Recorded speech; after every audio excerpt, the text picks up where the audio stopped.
Hello boys and girls, ladies and gentlemen, this is DeFub21 and today I thought I'd try something new. Specifically, I thought I would try doing a response video to comments under one specific video that I have recently done. This is the video of my reporting and my views on the leaks from Digital Foundry about the final specs for the Nintendo Switch, that the CPU is running at only 1000 megahertz, that the graphics side is only running at 760 something megahertz when it's docked in the docking station, and only 300 and a bit when in mobile mode, which is, you know, disconcerting to put it mildly. But I thought I'd there were two comments were made in that video, one a relatively long one, was one a quite short succinct one, and I thought I'd read them both out and give my response. So without further ado, here we go. The first comment, and this is the long one, is from 1GWX, who I believe is a subscriber of mine. So, to begin, quote unquote, "It looks bad to FUB. Why was anyone expecting that this sleek, sexy, thin, small, so small thing was going to be the level of Xbox One S or the PS4 Pro? Even when docked, I am absolutely fine with it doing 1080p 60 frames per second, 1 teraflop. If that is the specs, who cares? The Switch, what is doing is something completely new and different. Okay, there have been cousins that do this, but not one of the big three. Like Nintendo, the way they have done it with Nvidia using carts, etc., is different. Plus, this will be a hybrid using one game, and you continue portable and back to home. Never mind to think about a revision in 2 years, because now they can treat it like they're portable, like the GBA was, the DS, and now 3DS. They can even do something with a new base station with more powerful, not that I care, but that is the future proofing later when games do become more demanding in the future. For now, if the specs educated guessing is right, I personally do not care. I am excited for this thing, and the innovation and change to gaming and games it will provide. Nintendo and Nvidia have made a masterpiece of a whole new breed. Nobody can see it for what it is. You keep judging it by the other two, power. That is all everyone ever focuses on. It is a sad thing. IMHO. Where are the videos focusing on how thin and powerful this thing is for being so small? How incredible will it be to play with game carts loading faster than crappy DVD action of the other two HD monsters? Only focuses on 1 teraflop versus 4 teraflop versus 6 in incoming Xbox Scorpio and gigahertz and RAM. I'm going to go play a game on a machine that is lower spec than I just mentioned, Wii U. Splatoon is amazing, looks great, plays even better, no big power needed, lol." Well, I apologize to 1GX if I have butchered his writing. Again, there's maybe English may not necessarily be his first language, or her first language if it's a lady. In terms of the other comment was from a Shondell Rivers, who I think is the first person who's ever commented in any of my YouTube comments who appears to actually have named their YouTube account their actual name. There's a picture of an individual next to it. I haven't put that in there. It's a rather risky tactic if you ask me, Mr. Rivers, but to each their own. And Shondell Rivers states, "I still don't agree with you, but I only think that the games matter. That's it." So either way, these kind of two comments to one degree are kind of, one not insignificant perspective of people who are interested in the Switch, particularly, people who are fans of Nintendo. And basically what they both come down to is basically the sentiment of, oh, it's all about the games, it's not about the power, it's not about the graphics. da da da da da.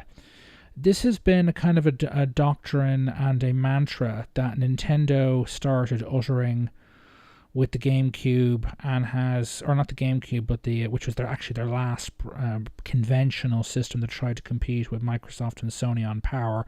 Although again, they've too low a disk capacity, didn't have a proper dual analog controller, was a massive obstacle from day one. And again, the system was, up until the Wii U came out, the worst selling home console in Nintendo's history. And there you see is kind of, as I said, the Wii.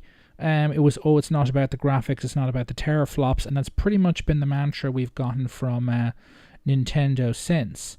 And it's basically the kind of the core argument for 1GWX and for Mr. Rivers. The problem is really very simple.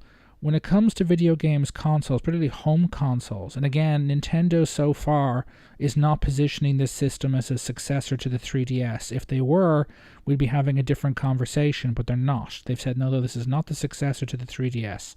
Now, they might change their tune, come the press conference in January. They might change their tune 5 or 6 months after the system's released if it's a success, like they did with the DS. Said, that's a third pillar, it's not a successor to the Game Boy. Well, actually, it was the successor to the Game Boy. They just, hedged their bets. And maybe they'll, do that again once it's a success. They'll say, that this is our new handheld, and so on. The problem is right now, we have to assume that Nintendo isn't doing that, and that this is their successor to the Wii U.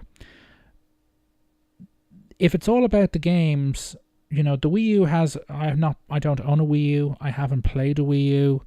I've seen lots of videos about it on the internet. I've read a lot of reviews, watched a lot of video reviews of its games, and it has, basically, most Nintendo systems, it has an awful lot of very high quality first party titles. Super Mario Land 3D, well, the home console version of that 3D Land game. It has Mario Kart 8. It has. There's been a sustained, constant flow of high-quality first-party and second-party titles onto the system, and assuming that Legend of Zelda Breath of the Wild does come out on the Wii U, and I have my suspicions about that, but assuming that it does, it'll have that game, and that game looks to be a major step forward for the Zelda franchise from a design and technology standpoint. The problem is then, this is the key problem with this argument that is espoused by both Mr. Rivers and 1GWX, is that it's all about the games and that the teraflops don't matter. The problem is that the teraflops do matter. And they are, in fact, not only do they matter, they're literally everything. And they're everything, and not just in terms of the teraflops, but the way you design your system, the media format you use, your controller design, and so on. Because to be perfectly blunt, if it was all about the games, why hasn't the Wii U sold 30 or 40 or 50 million units? It came out a year before the Xbox One, the PS4. Admittedly, its first 12 months in the market were pretty, certainly up until the 2013 holiday period, were pretty kind of quiet, because Nintendo seems to have been taken by surprise at the difficulty of developing HD games.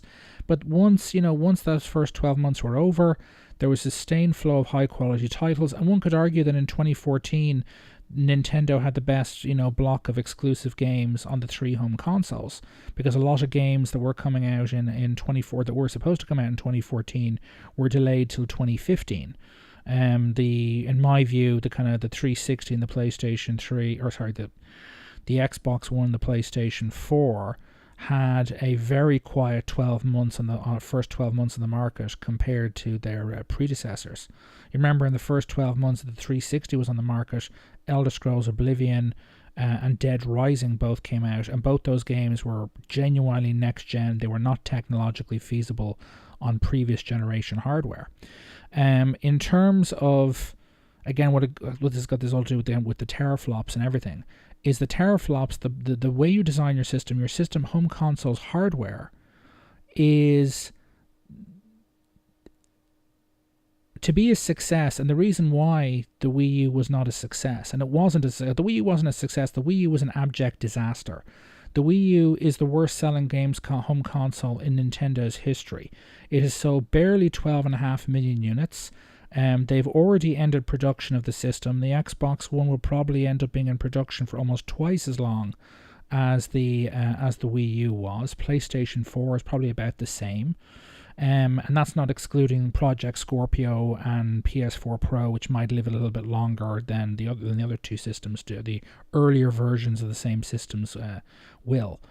But the fact is, the Wii U was a huge disaster for the company. They have lost a significant amount of money even though the 3DS was something of a success, although not really compared to the DS, still sold 50 to 60 million units, brought them in quite a bit of money.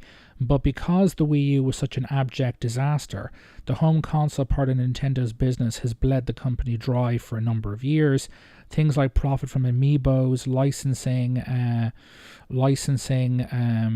Nintendo's IP for clothes and toys and so on did compensate to a degree, but nowhere near enough. And it all comes down to the question is, well, why did the Wii U fail? Yeah, very bad marketing. It was a bad mistake to give it this have Wii in its name because it confused the marketplace and so on.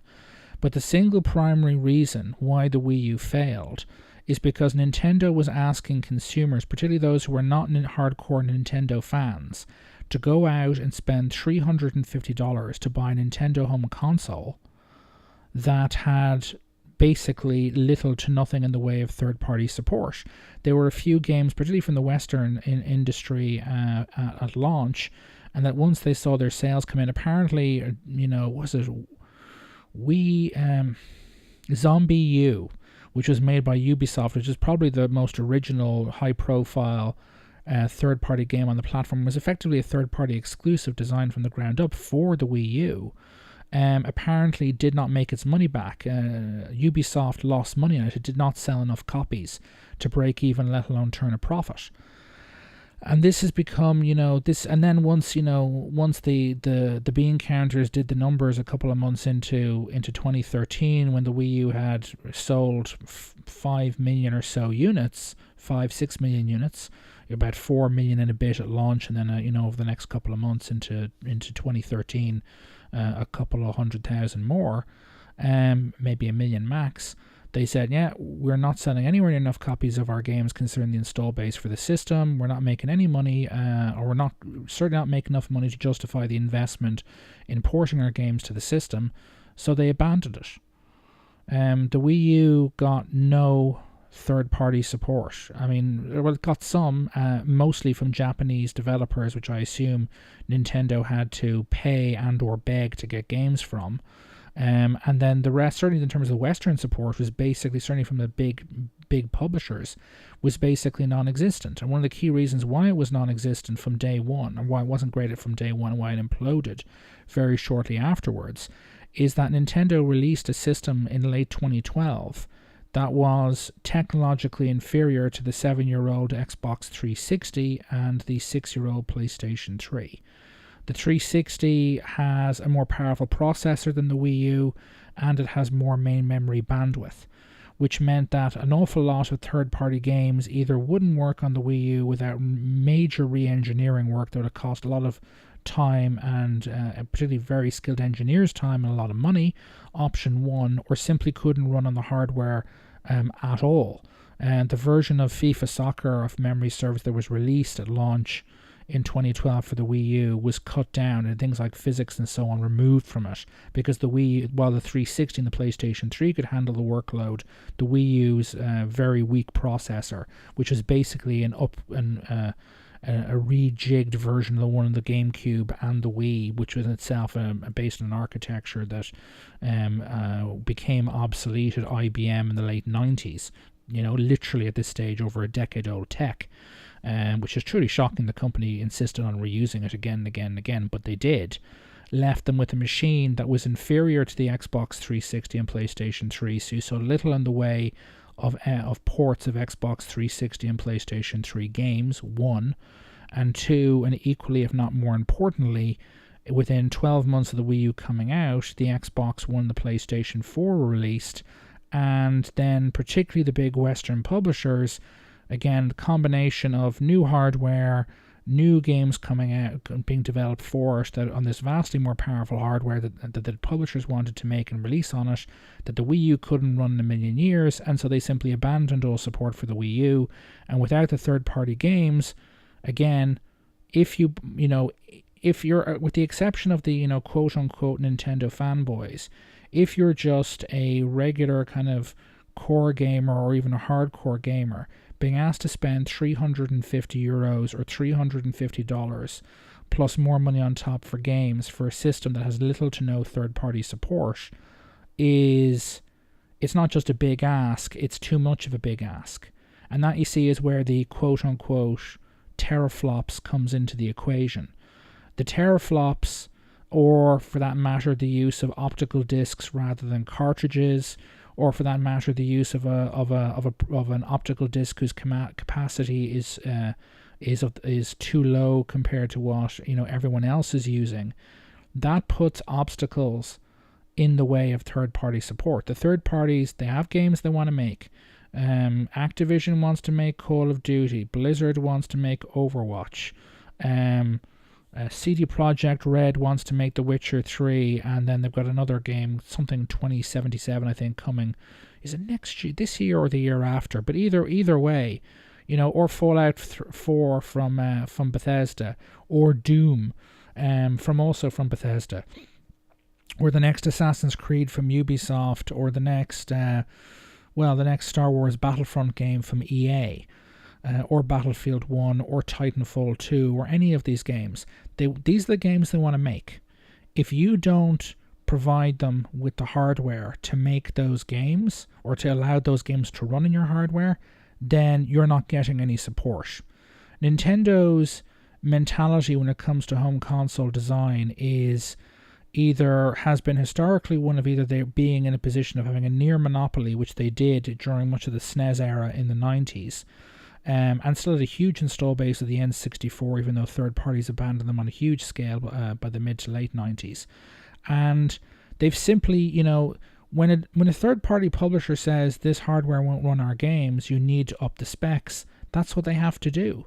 They need to build systems that can run the games that the third party developers and publishers are making and want to make. If you, build a system that is nowhere near as powerful, and there are two other competing platforms out there who have a sustained large install base that is growing at a significant pace, that the publishers can make their games for and make plenty of money for, and there's a good chance that if they were to spend the time to release downgraded versions of those games in your hardware, that they wouldn't sell, they wouldn't make their money back, they're not going to do it. And even if they were going to do it, who's going to buy a system to play downgraded versions of Call of Duty and Battlefield and Battlefront and Witcher 3 or Fallout 4? And the answer is no one. And there you see kind of lies the issue. They got away with it. I mean, effectively, this is the reason why Nintendo went from being hugely profitable to losing money during the Wii era. The vast majority of the games that were sold on the Wii were either Nintendo first-party games or a lot of crappy, bottom-feeder, low-rent shite that Nintendo, quite frankly, should not have allowed onto the platform in the first place. The big, high-quality third-party support that resulted in literally thousands of games being released on the PlayStation 2 when it had an install base over 100 million units, so was completely absent on the Wii. Because the kind of high-quality AAA third-party support, either from the Japanese industry, the American industry, or the European industry, was completely absent on the Wii. The prevailing theme for core and hardcore gamers during much of the Wii era was of the Wii sitting there on the shelf gathering dust because there's no games they want to play available on it. And, this is a perpetual problem. And again, if Nintendo positions the Switch as the successor to the 3DS, no problem. Their handheld business has held up comparatively well.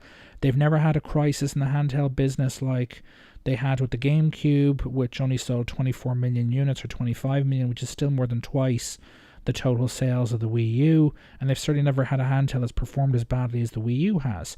So if they want to position the Switch as their new portable, that's cool and fine, but so far they're not doing it. And unless Nintendo reveals the Switch, literally at this stage, a week and a bit from now, at the time of recording. Well, let's see. I think it's the 12th or the 13th. So, yeah, a week and a bit from now. 2 weeks from now. More than a week and a bit. 2 weeks from now. And unless it's got some kind of secret hardware sauce in it that evens the playing field, then, you're not going to see Witcher 3 or Fallout 4 or Doom or Deus Ex or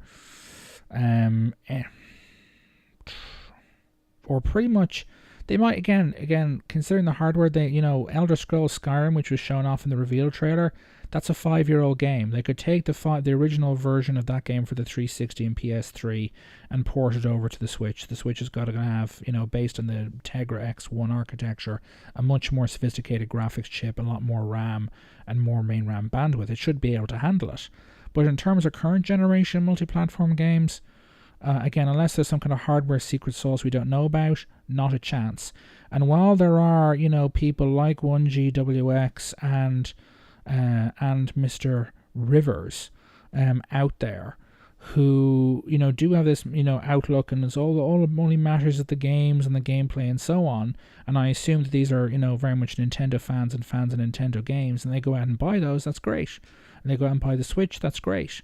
The problem is people with that outlook, people who will spend particularly significant money, 300 or more, on a Nintendo machine just for first and second party games, those people do not make up an economically sustainable business model.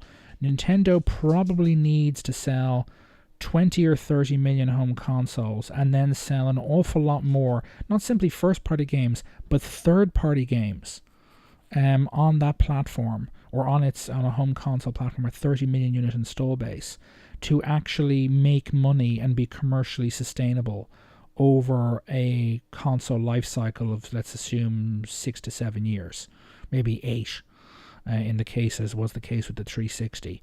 And without third parties, large scale comprehensive third party support, that's not going to happen.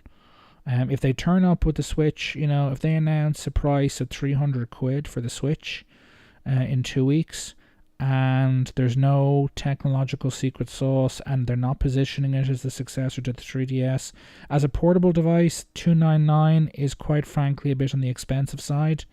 But assuming, fingers crossed, assuming that there is some technological secret sauce in there, which I'm a bit skeptical of at this point, then they'll get maybe a smattering of third-party support, particularly from the Western developers / publishers, although it should be pointed out that they're almost completely absent from the 3DS. The 3DS is overwhelmingly dominated by Japanese third-party games and by Nintendo first and second party. If that happens, if they do get third-party support, all well and good. And if it's sustained third-party support, that doesn't just mean a few titles at launch. If it goes on for a couple of months, or actual months, a year or two, enough for the system to gain momentum, who knows? But if it's, the same thing as the Wii U, the system will crash and burn, just the way the Wii U did. And again, what's a particular of interest and of note here, as I've said before in previous videos, the Nintendo Switch was a concept and was apparently planned, and the whole concept was put together under the company's previous CEO, Satoru Iwata, who technically was kind of responsible for one of the company's biggest triumphs, the Wii and the DS, but was also responsible for the company's two biggest crises. First, the disastrous first 6 months of the 3DS, where the system was clearly put out too early. The hardware needed more development time, and there certainly weren't enough proper quality games to drive sales. And of course, it was massively overpriced at $249 and was already technologically obsolete the moment it was launched on one side, and then again was responsible for the Wii U. If you had put those two crises back to back, which is what happened, and Mr. Iwata had been running a Western company, he would be long gone before he died, which I think was last year. But my point is, vis-a-vis Mr. Iwata, the Switch was his baby. Whether, Nintendo, quite frankly, should have taken his death as an opportunity to reassess its plans. Maybe they did, maybe they didn't. But if the Switch is genuinely Nintendo's new home console or successor to the Wii U, and that's the way they're positioning it, that's the way they're advertising it, and it's the same price or a little bit cheaper than the Wii U, and there's bugger all third-party support, a few games at launch, and then everything just evaporates, then Nintendo's got significant cash reserves, but if they have 2 Wii U's back to back, the company will really, the questions will be asked is, should the company really be in the hardware business at all? And it is quite possible that Mr. Iwata may yet still go down in history as the CEO who took a company that was once, at one point during the SNES era, controlled 90% of the market, to a company that had, after 2 catastrophic, one serious crisis and 2 catastrophic console cycles under his watch, or of his creation, crashed out of the home console market the way Sega did back in the 90s. Anyway, that's my 2 cents on the issue, really. To put it succinctly, you need hardware to run the games that the third parties want to make. You don't provide that hardware, the third parties won't support it. And right now, unless they intended to be the successor to the 3DS, yeah, that's looking a bit problematic, to put it mildly. Again, maybe there's some secret hardware source we don't know about, but unless that's the case, things do not bode well. If it turns out to be $199 and it's their new handheld, or even $249 in their new handheld, cool. At least they'll get lots of third-party support from Japan. But if it's not, if it's the key position is their new home console, and what happened to the Wii U in terms of Western third-party support happens to the Switch, it'll be an unprecedented crisis for the company, certainly in the era of which it was a player in the games console business. Anyway, this is Defub21, 1GWX, and Mr. Rivers, if you're out there, feel free to like the video if you like it, and leave your comments in the comment section. Anyone else who's watching this, please feel free to do the same. And if you haven't already subscribed to this channel, please do so for more videos like this, including I'm going to do a reaction video to the Nintendo Switch press conference in 2 weeks from now, and that I'll upload. That's definitely going to happen, and who knows how that'll go. So this is, in the meantime, this is Defub21 signing off. Toodaloo.